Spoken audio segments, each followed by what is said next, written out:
Rabbi इश्रह ली सदरी वयस्सिर ली अमरी वहलुल उक़दतम मिन लिसानी यफ़क़हू क़ौली। Rabbi इश्रह ली सदरी वयस्सिर ली अमरी।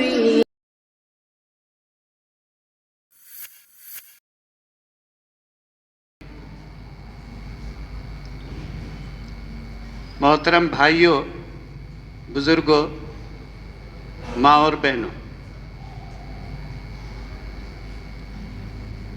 आज के खुतबे जुमा में हम पहला सबक पढ़ेंगे। पहले सबक से मुराद अल्लाह रब्बुल इज़्ज़त ने हमारी हिदायत के लिए इतनी मोटी किताब नाजिल किया है 23 साला ज़माने में।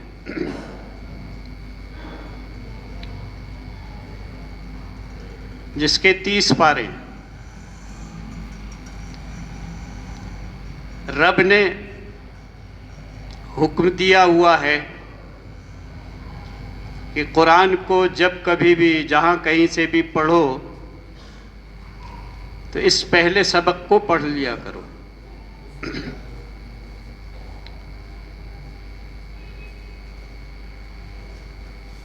थोड़ा सा मैं आपसे सवाल कर रहा हूँ, जवाब भी मैं ही दूंगा, लेकिन आप अपने मन में इस सवाल का जवाब तलाश कीजिए।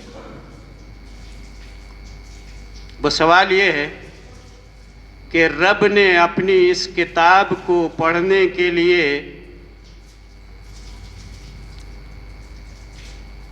हमें सबसे पहले उसे पढ़ने की शर्त लगाई है, वो है क्या?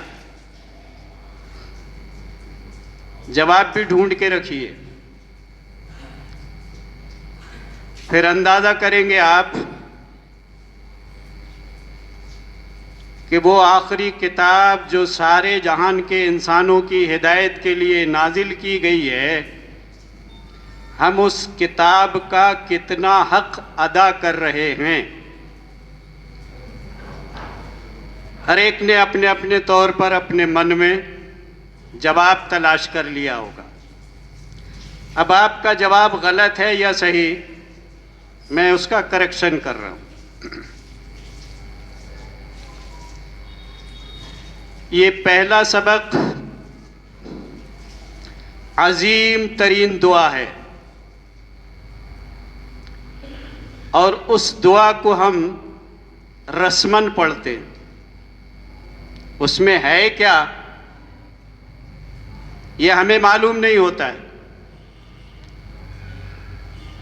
लेकिन जब हम अपनी किसी मुसीबत को दूर करने के लिए अल्लाह से मांगते हैं या किसी खुशी को मांगते हैं तो उसको याद करते हैं कि ये इससे बचा ले और ये चीज़ इनायत कर दे। मेरे भाइयों और बुजुर्गों, ये अजीम तरीन दुआ है क्या?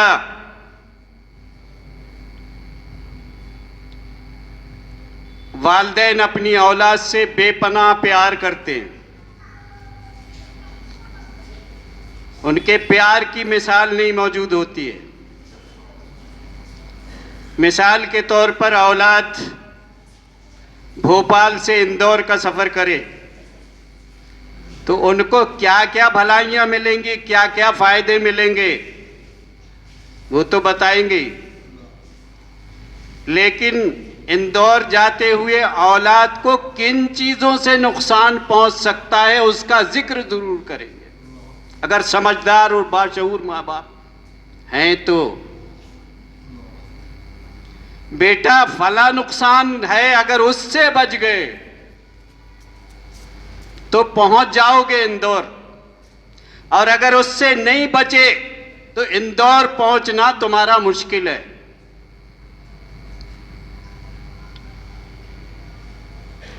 अल्लाह रब्बुल इज़्ज़त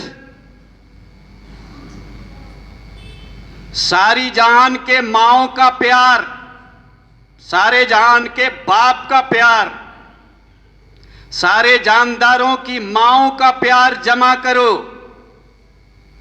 उतना प्यार नहीं कर सकते जितना रब तुमसे प्यार करता है।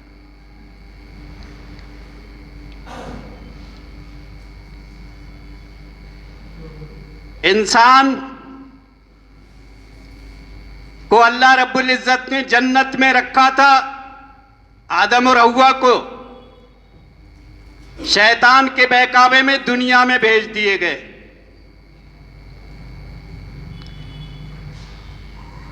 इंसान का खालिक अल्लाह रब्बुल इज्जत है।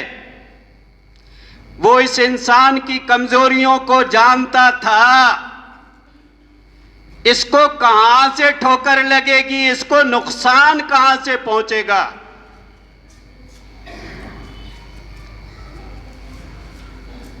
वो आपकी नफ्सियात से वाकिफ है। दूसरी तरफ वो आपसे बेपनाह प्यार भी करता है। इसलिए उसने अपने पहले सबक में अपना भी इंट्रोडक्शन नहीं कराया, उस खतरे का इंट्रोडक्शन कराया जिस खतरे से आदम और हव्वा जन्नत में दो चार हुए थे और इस दुनिया में भेज दिए गए कि ये खोई हुई जन्नत दोबारा हासिल कर लो। उनकी जो नस्ल दुनिया में बसाई जाएगी, इसको चांस दिया गया है कि वो जन्नत दोबारा हासिल कर ले। इस जन्नत को दोबारा हासिल करने के लिए उसको कहां से नुकसान पहुंचेगा। वो बेपनाह आपसे प्यार करता है, हमसे प्यार करता है। उसके प्यार का नतीजा है कि इस बात से आगाह करे कि आपका सबसे बड़ा नुकसान क्या है, कहां से होगा। जवाब ढूंढ लिया होगा आपने अपने ज़हन में,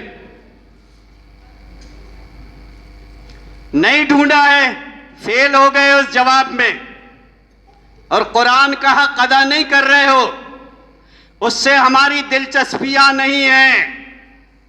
तो आप थोड़ा नादिम हो कि हमको यह भी मालूम नहीं कि हमारा पहला सबक है क्या, रब ने हमें क्या समझाया है। जवाब सुने, मेरा जवाब नहीं, रब का जवाब है।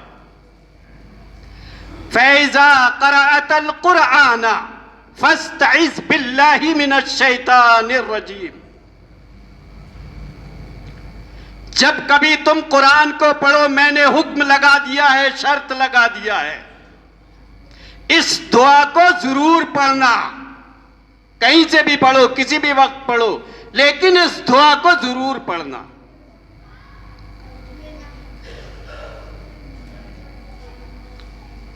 पढ़ते हैं, तर्जुमा मालूम है, तफसील नहीं मालूम है, पढ़ लेते हैं दोहे की तरह, संस्कृत के एक मंत्र की तरह पढ़ लेते हैं, कभी गौर नहीं करते कि अल्लाह रब्बुल इज्जत ने सब कुछ छोड़कर बंदे से क्या कहा है, बंदे से क्या मुतालबा किया है। इस दुनिया की जिंदगी में आखिरत को पाते हुए जन्नत को हासिल करने में आपको कहां से नुकसान पहुंचेगा।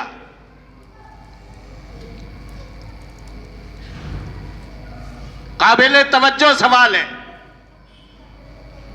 और अब बेशऊरी में उस दुआ को ना पढ़ना।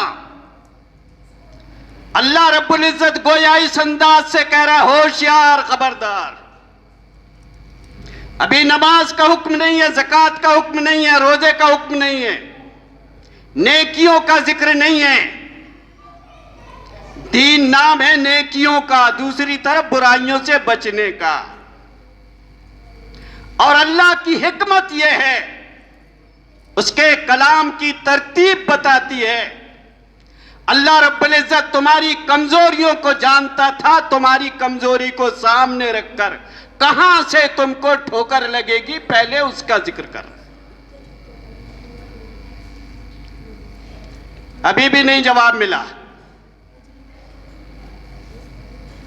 जवाब है कुरान को पढ़ो तो आऊज़ु बिल्लाहि मिनश शैतानिर रजीम पढ़ो, ये जवाब है उसका, ये जवाब है। बिस्मिल्लाह से भी पहले, बिस्मिल्लाह बाद में पढ़ना है, पहले आऊज़ु बिल्लाह पढ़ना है। खुतबे जुमा का वक्त कम होता है, बहुत तफसील है। अगर यह कहा जाए कि आऊज़ु बिल्लाह के अंदर और बिस्मिल्लाह के अंदर दो किरदार का जिक्र है, आऊज़ु बिल्लाह में नफरत करने वाले बड़े दुश्मन का जिक्र है और बिस्मिल्लाह में सबसे बड़े खैर का अर्रहमान और रहीम का जिक्र है, और पूरा कुरान इन्हीं दो किरदारों से भरा पड़ा है। आऊज़ु बिल्लाह में इस बात की तलकीन की गई कि इस किरदार से बचो, ये सबसे बड़ा दुश्मन है। बिस्मिल्लाह में उस किरदार की तरफ इशारा किया गया है, बताया गया है वजाहत के साथ, रहमान और रहीम के किरदार को अपनाओ, शैतान के किरदार से बचो। गोया अल्लाह ने अपना तारुफ वजाहत के साथ नहीं किया, बिस्मिल्लाह में किया है। आऊज़ु बिल्लाह में अगर समझने की बात है तो दो चीजें, एक, नंबर एक, आपका दुश्मन क्या है सबसे पहले याद करना है।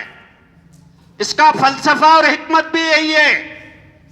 इतनी बड़ी हिदायत की किताब आपको हिदायतनामा नहीं बन सकती है अगर शैतान तुम्हारे आड़े आ जाएगा तो ये किताब भी हिदायत का जरिया नहीं बन सकती। इसलिए अल्लाह रब्बुल इज्जत ने आपके सबसे बड़े दुश्मन की तरफ इशारा किया है, होशियार, खबरदार।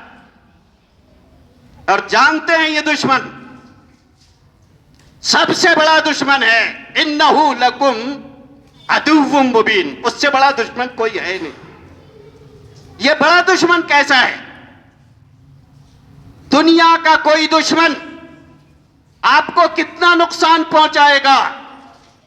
ज्यादा से ज्यादा आपका पॉकेट मार देगा, हाथ पैर तोड़ देगा, जमीन जायदाद छीन लेगा, ज्यादा ही करेगा आपकी जान ले लेगा। दुनिया का दुश्मन इससे ज्यादा तो नहीं कर सकता। दुनिया का दुश्मन इससे ज्यादा तो नहीं कर सकता। लेकिन शैतान वो दुश्मन है जो तुम्हारी दुनिया को भी तबाह करता है, तुम्हारी आखिरत को भी तबाह करता है। इसलिए रब ने दीगर चीजों को बयान करने से पहले रोजे अव्वल से जिसने दुश्मनी इख्तियार की है उसका जिक्र किया है, उसका जिक्र। और यह दुश्मन इतना बड़ा है कि उसने अपने रब को भी चैलेंज किया है और इस दुनिया में भेजे जाने वाले बंदों को भी चैलेंज जानते हैं। अगर आपने इसका चैलेंज कबूल नहीं किया, आपकी खैरियत नहीं है। आपको इसका चैलेंज कबूल करना पड़ेगा। ओ मेरे भाइयों और बुजुर्गों, दुनिया का कोई दुश्मन आपके क्लियर हो जाए, ये हमारा दुश्मन है, और जब कभी इस दुश्मन से मुलाकात होगी ये हमारी जान लिए बगैर इससे कम पर राजी हो गई। अब उस दुश्मन को आप दाएं से देखेंगे, इधर से तो नहीं आ रहा है, इधर से तो नहीं आ रहा है, सामने से तो नहीं आ रहा है, पीछे से तो नहीं आ रहा है, और रात में भी दरवाजे बंद करके सोओगे और नींद खुलेगी तो वही दुश्मन नजर आएगा, कहीं दरवाजे तोड़ के अंदर तो ना घुस जाइए।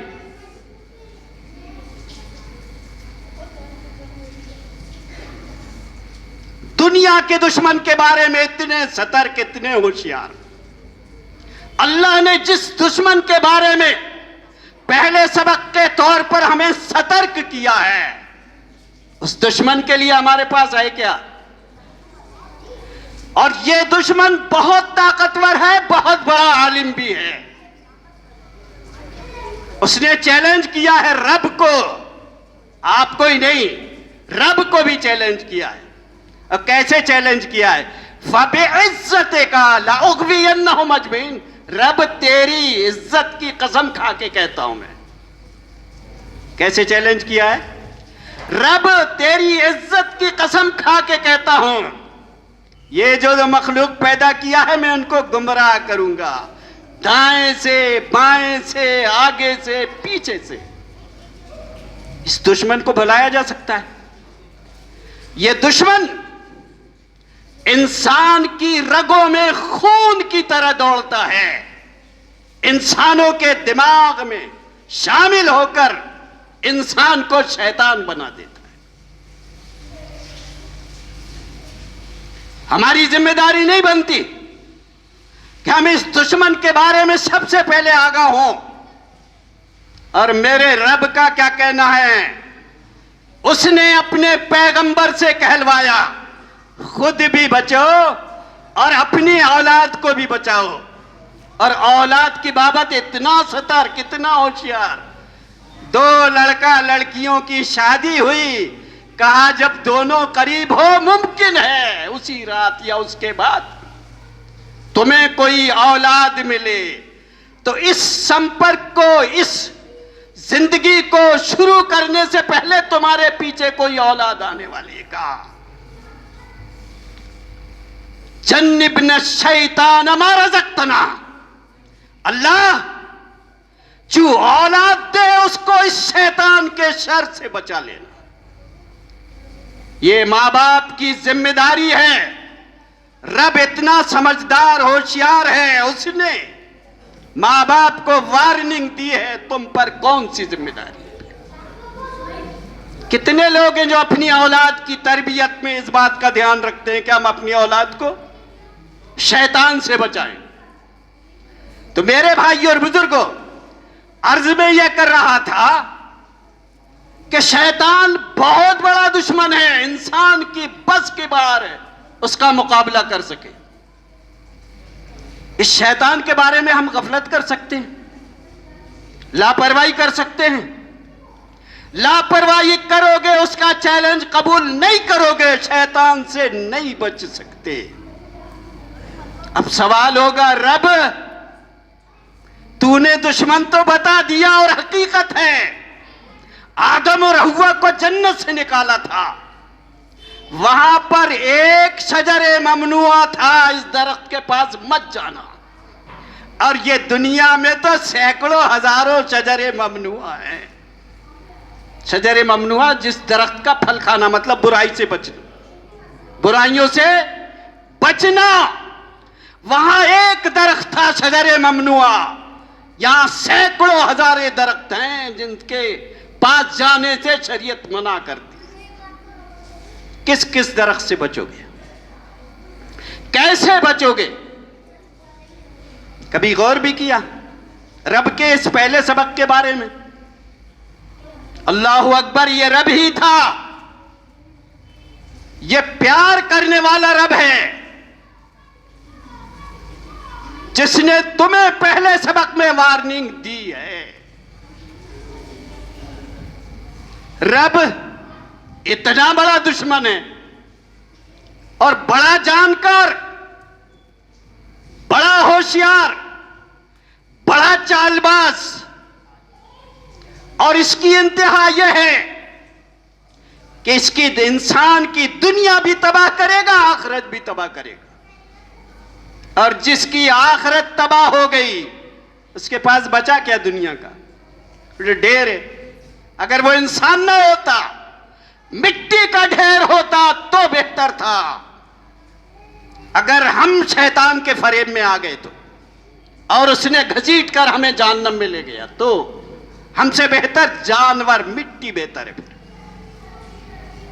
इसलिए रब ने हमें पहले सबक के तौर पर इसी बात की तलकीन की। कहा रब इतना बड़ा दुश्मन है, इतना खतरनाक दुश्मन है, हम कैसे बचेंगे इससे? उसका जवाब भी इसी दुआ के अंदर दिया, उसका जवाब भी इसी दुआ के अंदर दिया। इसको मंत्र की तरह ना पढ़े, श्लोक की तरह ना पढ़े।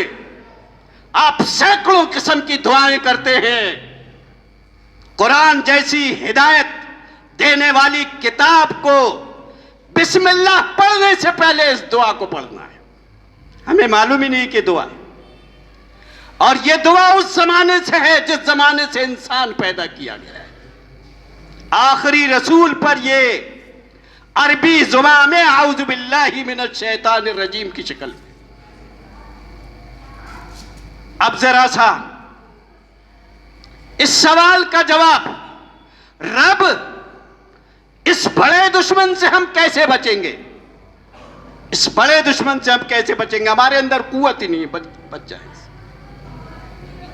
अल्लाह ने फार्मूला बताया है, आज के सबक में याद रखना। दुनिया की सारी चीजें मांगने से पहले इसको मांगना, और बार बार मांगना, उठते बैठते मांगना, खुशी और गमी में मांगना। मांग का तरीका भी बता दिया इस छोटी सी दुआ के अंदर। कहा आऊज़ु बिल्लाहि। क्या मतलब है आऊज़ु बिल्लाह का? जिस तरह आप और चीजें मांगते हैं, सारी चीजों से पहले इसको मांगो, इसको मांगो। क्या मांगो? है अजीबो गरीब कुरान है। ये कुरान की आयत है, ये जो पढ़ रहा हूं आऊज़ु बिल्लाह कुरान की आयत है, कोई अलग से दुआ नहीं है, कुरान की दुआ है। कुरान को पढ़ने की दुआ है। ये कुरान की दुआ ही नहीं, कुरान को पढ़ने की दुआ है।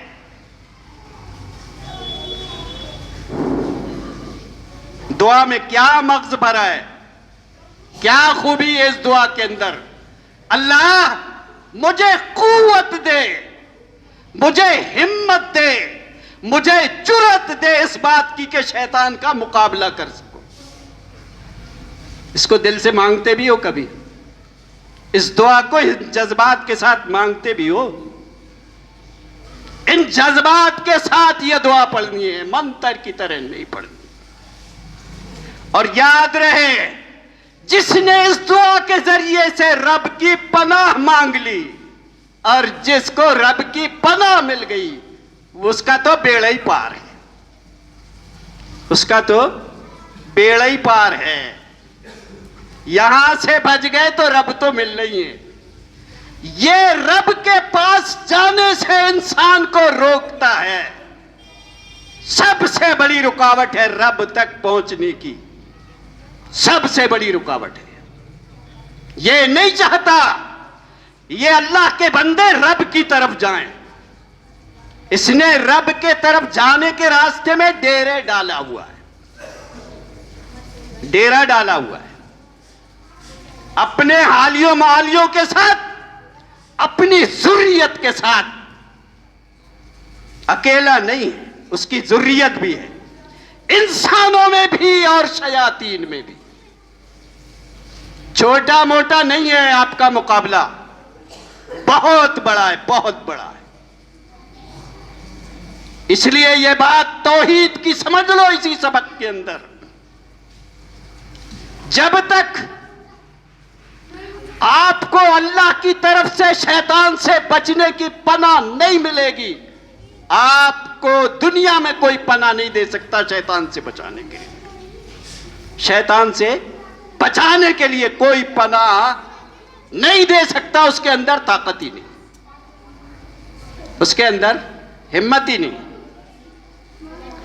इसलिए मेरे भाइयों और बुजुर्गों, हर चीज के शुरू करने से पहले बिस्मिल्लाह, और बिस्मिल्लाह से पहले आऊज़ु बिल्लाह है।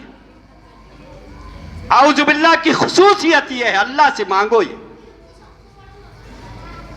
और ये अल्लाह की तौहीन है, अल्लाह से मांगे और अल्लाह आपको ना दे।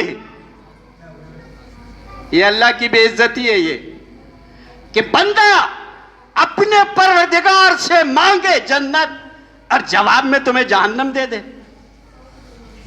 ऐसा नहीं हो सकता। आप शैतान से बचने की दुआ मांगे और आप शैतान से ना बच पाए और करेक्शन कर लो। हमारी दुआ कबूल हुई कि नहीं, मैं नहीं कह सकता इसकी दुआ कबूल हुई कि नहीं, इसकी दुआ कबूल, लेकिन आप 100% बल्कि 110% जानते हैं इस दुआ को पढ़ने के बाद आपकी दुआ कबूल हुई कि नहीं। ये क्लियर है, बिल्कुल दो टोक है। आप चेक कर लो, चेक कर लो। कुरान पढ़ने से पहले बिस्मिल्लाह और बिस्मिल्लाह पढ़ने से पहले आउज़ुबिल्लाह पढ़ा, और आउज़ुबिल्लाह में क्या मांगा है? आपने मांगा है अल्लाह कुव्वत और हिम्मत दे इस दुश्मन से मुकाबले की, और तू कुव्वत देगा, तेरी पनाह हमको मिलेगी तो हम शैतान से बच पाएंगे। आउज़ुबिल्लाह मिनश शैतानिर रजीम।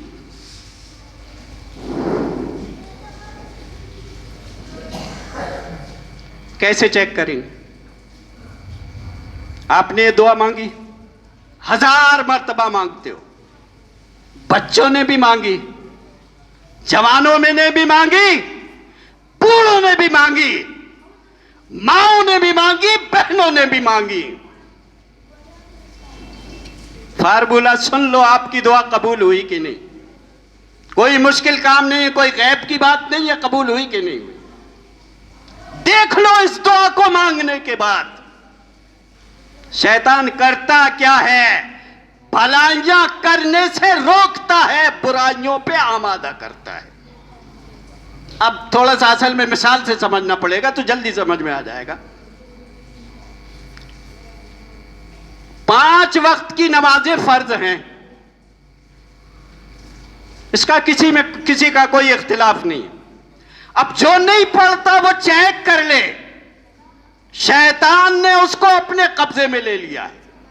रब ने 5 वक्त की, रब से मांगने की फर्ज किया है, इस फर्ज से रोक दिया आपको शैतान ने। महीने में साल में 1 महीना रोजा है, नहीं रख रहे हो, समझो शैतान ने आप पे कब्जा किया। ये तो नेकियां हैं, लंबी फहरिस्त है, जितनी नेकियां जो आपसे हो सकती हैं, मुमकिन है, अल्लाह ने उन्हीं का हुक्म दिया है। नहीं कर रहे हो तो समझो शैतान किसे पनाह की दुआ आपकी कबूल नहीं हुई है। अब बुराइयों की तरफ आ जाइए, यहां चेक कर लेते हैं शैतान को। शैतान शिर्क में मुब्तला करता है, बिदअत में मुब्तला करता है, सबसे बड़ा हरबा है शैतान का। इसको मुनकिर मत बनाओ दीन से, इसको मत मना करो दीन इख्तियार करने का। ये कह दो इसके बदले में दूसरी, यानी अल्लाह ही सब कुछ देने वाला है, शैतान से बचाने वाला है, वो राज़िक़ है, खालिक है, उसके मुकाबले में दूसरे खुदाओं को बना देता है। उनका नाम भी दीन रखता है, मुसलमानियत रखता है। बिदअत रसूलुल्लाह सल्लल्लाहु अलैहि वसल्लम की सुन्नतों के मुकाबले में इनको खड़ा कर देता है। डुप्लीकेट मार्केट में कोई आपका प्रोडक्ट अच्छा चल रहा हो तो दुश्मन आपको कारोबारी एतबार से बर्बाद करने के लिए उसी शक्ल का दूसरा फार्मूला ईजाद करके प्रोडक्ट चला देता है। तो शैतान के ये 2 बड़े काम, शिर्क में मुब्तला करना, बिदअत में मुब्तला करना, और अखलाकी बुराइयां। सच बोलना अल्लाह का हुक्म है, झूठ बोलना गुनाह है, झूठ बोलने पर मजबूर करेगा, चुगली और गीबत पे मजबूर करेगा, डकैती पर मजबूर करेगा, दूसरों को जलील करने और रुसवा करने पर आमादा करेगा। तो चेक करना मुश्किल नहीं है, चेक करना मुश्किल नहीं है। यह भी चेक करो, अल्लाह ने जब तुम्हें मियां बीवी की ज़ौजियत की जिंदगी नसीब की थी, तुमसे पहली रात में दुआ करवाई थी, अल्लाह जो औलाद देगा ना उसको तू शैतान से बचा लेना। पता नहीं अब हमको ये दुआ भी याद है कि नहीं। अब याद रहे तो औलाद को शैतान से बचाने की कोशिश करें, इतना वक्त नहीं है, शैतान और कैसे कैसे गुजरा। मेरे भाइयों और बुजुर्गों,